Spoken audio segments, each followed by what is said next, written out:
softball, then you are going to love the Fastpitch TV show. We're bringing you more interviews, more videos, and more product reviews than anyone else on the planet. Sit back and get ready. Here's the Fastpitch TV show.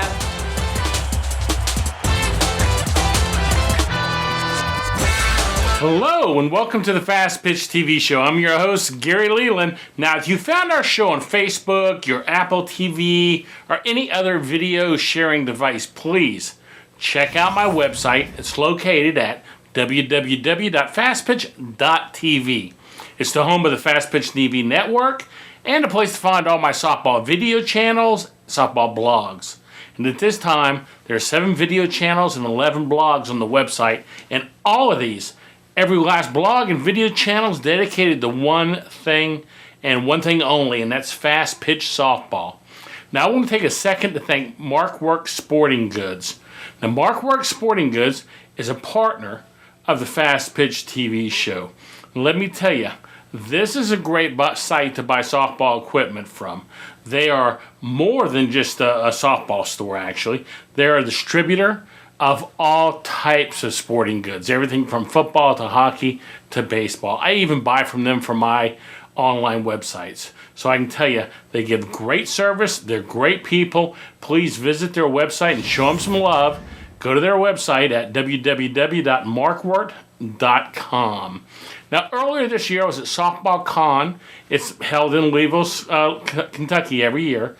I was at the first one that was held there in 2011, but I got to tell you, between 2012 and 2011, this thing's grown a whole bunch. It was a great convention. You really need to check out their website so you can find out information about next year's conference. Go to softballcon.net. Now, this week I'm bringing you part 3 of Jessica Mendoza's great clinic on slapping. Now, if you've not seen part 1 or part 2, I'd recommend going back to episode 200, watching that, and then watching 201, which is part 1 and 2, and then come back and watch part 3. I'll bring you part 3 of her clinic right after this word from my sponsor. Do you need a softball bat? Do you want to save $30? SoftballJunk.com is offering an additional $30 discount off the price of all non-sale softball bats on their website. That's right, $30. So the next time you buy a bat, go to SoftballJunk.com and enter the code FPTV30 during checkout, and wham! You just put a cool $30 in your pocket. So I know I talked about a lot of the tendencies, looking for the strengths and weaknesses, the agility of the infield, arm strength. You picked on the pitcher already. Also the tendencies. Second base to me, is one of the hardest positions on the field when you're talking short game. It takes a very smart. It's like I could never be second. I mean, I'm book smart, guys, but tell you what, I'm that street smart girl that's like, it took me like 15 minutes to find this room, for example, when they dropped me off. I was like going through every room possible, could not find my way here. I'm that player that could not play second base. I think. I'm going to call myself out, throw myself under the bus. I'm great in the outfield. I can read pitches, got a lot of time to soak everything in. But when I have to actually know and react where I'm covering, do I have second here? Talk about split grips and who's reading what. Second base is where I think the position that needs to be picked on. That's a position when you watch tendencies. The best athletes, we all know they always put them in short. Best player on the team with the best arm that can usually react, usually is the shortstop. I like to say left fielder, but I mean, we're talking infield right now. So the second baseman is usually that person that they might be a good athlete, they could be a lot of things, but for the most part, I'm willing to put my money down on that they're not going to be able to truly react on different types of short game. Like a simple, what I mean is like even if just a simple I show bunt and take a pitch. Just reading and seeing just for that one pitch. Did second base come here naturally, or did she react and think I was going to slap? All kinds of, is she late to come over? Does first baseman crash, or does the pitcher always cover on the first base side? Every defense has a different way of covering. So I'll tell you what, anytime I can get to that right side, a lot of times there's a first baseman that's playing pretty close to the bag. She doesn't want any part of a lefty coming in close. Especially a lefty that can maybe swing a little bit. I'm not saying serious power, but we all know, a lot of lefties aren't going to want to get in your face if I have a chance of turning on something and hitting it off your forehead. So they're usually going to play me back, and if I've got, my typical pitcher, none in the room of course, but the pitcher that should stay in the circle, and I get anything down to the right side, I'll be safe all day long, even if I'm not that fast. So it's just kind of knowing your defense, and as a coach at this point, that's where you tell your players. I mean, it's rare you're going to get a player that's come in the dugout like, did you guys see that second baseman? Oh my gosh, she really didn't react well to I wasn't like that. I wish I was. But, it's just starting to get there now, as you can tell. But I think for coaches, that's where you can really find their tendencies, find their weaknesses, stay away from their strengths. 9 times out of 10, it's a lot of times on that right side. So don't always get stuck in 5-6 hole land. I mean, that's a good place to be, but if they already know she's a slapper and they're pinching that area, that's where that diversity comes in really good. That's when maybe you power slap and try to do something up the middle. Or take anything to the first base side and see what they do.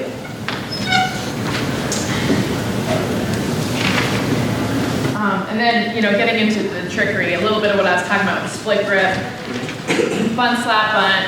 This is more advanced stuff, but the bunt slap bunt, like even just getting here and coming back here and taking a pitch, just to let them know, I can do that if I want to. Because I'll tell you what, when I come up again and I show my bunt, they are not going to come charging. So these are things that I just really want to change the mindset of what a slapper is. A slapper is not someone that's just running through the box. It's someone that can do so many different things. She can bunt, she can slap, she can do both. She can show me both in the same pitch. And then, oh, by the way, she can stand and hit. One thing I mentioned on here that I've seen some of my teammates do, I don't personally do it, is actually now movement in the box and then getting to a swing way. So like Vicki Galindo, I don't know if any of you guys ever saw her play. She played at Cal Berkeley, she plays for the Chicago Bandits now. She was on the 2008 Olympic team. She was one of the hardest to defend. So she was a short game that could hit away, but she never stood in and hit away. She would come with her crossover, get to here, but get here early enough to where now she's just in her hitting position and then hit. I mean, unbelievable. And like I said, she could hit home runs. So she was able to move. And I see that a lot with slappers. They come from the right side. They've gotten to where they're very comfortable on the move. In fact, they see well, they can get the end of their bat, they do everything right. Now you're trying to get them to hit away, and they look like just, they should have played the sports off. And they're still never really getting it. They're not getting in their legs. Now, I'm not saying give up on them. I think still teach them. But in the meantime, I think it's good to be able to get them into that position where now they can have some power with their slap. Same footwork, they're still very comfortable with it, but now what's happening is instead of them making contact in the crossover, they're now getting to toe touch, heel plant, boom. Basically they're striding in a very weird way, and they're able to hit. So that's something to add to the power of that true righty that's on the left side that has no power, and you're trying to get her there. I've also seen a slide step where literally you just bring your back foot to meet your front and come here and hit. For some reason, and again, this is just on a ton of slappers that I've worked with that have tried to work on hitting. For some reason, just doing that movement, they're still moving towards it just is that comfort, and that now they can hit. They feel more comfortable, they're in their legs, they're doing everything you would normally do when you hit, but now they have this movement. It's almost like that, just that transition from total slapper to total hitter, that in between, that bridge that gets them there. And that might be a bridge that's a 5-year bridge. It could be a 2-month bridge, but it's something, it's a suggestion, nothing that you have to do when you're trying to make that connection.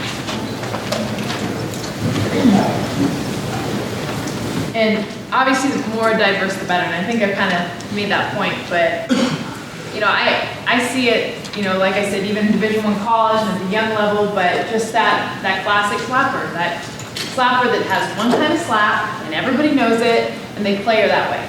And against the poorer teams it works because she's really fast and a non-athletic team isn't going to be able to throw her out that fast. But you never want to be satisfied with beating just the poor team. You want to be able to beat the best. So getting more slappers to be diverse from the beginning. So getting them soft slap, power slap, high chop slap, getting them in that swing away position, just showing them and doing consistently in practice. Because to me, that is when they start to get comfortable and they'll be able to implement in the game.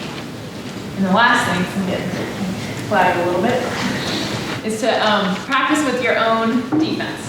I talked about that earlier. I feel like that is what's helped my short game. And I know, again, I'm standing up here and I was like, Justin Mendoza, the short gamer, that's not exactly what I know you for. But I felt comfortable to where in both Olympic Games I was able to successfully slap after no one even knowing I did it, which is actually even better. And I always bunt. I bunt probably in every game. I show bunt in every single game I play. I might not put one down. I love letting them know I got it, and I just fooled you right there, so don't play me that far back. And it works perfect for, especially a lot of pitchers throwing me away. So if I get an outside pitch and I'm just trying to, I might lose my butt, but I got enough to hit it through the 5-6 hole. If I bring in the third baseman enough, that's a base hit. Otherwise, she gets me. So I always show that bunt. But making sure too that I'm comfortable with the slap. So if I get the sign from Coach Candrea in the 08 Olympics and championship game, I'm not going, oh my gosh, I gotta go to the bathroom real quick because that just scared the crap out of me. Like, wow. No, I'm like, all right, I got this. If I did it off of Finch and Cat, I could definitely do it off of Ueno from Japan. Bring it on. Plus, I think what helps doing it against your own team is you know each other, and you start to know each other even more. So to be able to beat my third baseman and my shortstop, to be Natasha Wadley, yeah, she's not really a big deal at all, but just a name more than anything, she's not good. To be able to beat them, I mean, I have to be on my A game every time, and, it's humbling. I'm usually not getting on base a lot. So, it's competitive, or at least for me, I make it very competitive. I'm like, I'm trying to beat them. This is not a practice for them, this is practice for me. So I'm gonna beat you. And I think that's perfect for your defense and offense to go against each other. And it's something you can do off a machine or even just a BP pitcher. If you want to get your own pitchers throwing too, I just highly suggest just get them throwing, strikes and, fatties, because you don't want it to be a long, drawn out thing. And if they are throwing fatties, make sure hitting away is not an option. And secondly, making sure the defense is trying to be as true as possible. That's the only time every now and then in practice we used to, all right, I'm going to let them hit away if they feel like it. You see the defense go, are you kidding me? It's like, I want to see you guys stay true. And I would see our third baseman creep up and creep up. And I'm like, you would play me there? Bustos, really? Come on. So, make him stay true. Because, yeah, it's real easy if you're at the bat right here and it's like, oh, yeah, I can feel this fun all day. Bring it. Or, if you slap, you're not able to slap by me. I mean, making it realistic. So kind of keeping an eye on that too. And it's kind of fun to watch them. You do prizes. I've seen games where, one team has to run or not, or they get ice cream. I don't know, depends on the age. But getting them competitive, you're going to see them really try, go after it, make it more game-like. Have you heard about the great softball coaches clinic that Fastpitch TV is hosting? They have a great lineup of speakers, including softball pitching great Kat Osterman. See all the speakers at www.fastpitch.tv/clinic. I'm sure this clinic's gonna sell out quick, so get your ticket today. Welcome back. I hope you enjoyed part 3 of Jessica's clinic on slapping. Make sure and come back next week and watch the 4th and final part of the clinic. That's going to be on next week's show. Now, if you have an iPhone, an iPad, or an Android phone, you really need to get the Fastpitch TV show app today. Just go to your phone's app store, search softball or search Fastpitch, and you'll find it, I promise you. Don't forget to check out our new skills video channel at www.coacheslook.com. This channel is made for high school players to submit their videos to be seen by college coaches. It's a great way for high school players to get noticed by college coaches, okay? Until next week, that's everything there is. So this is Gary Leland saying goodbye, and thanks for watching. This show is a member of the Fastpitch TV network.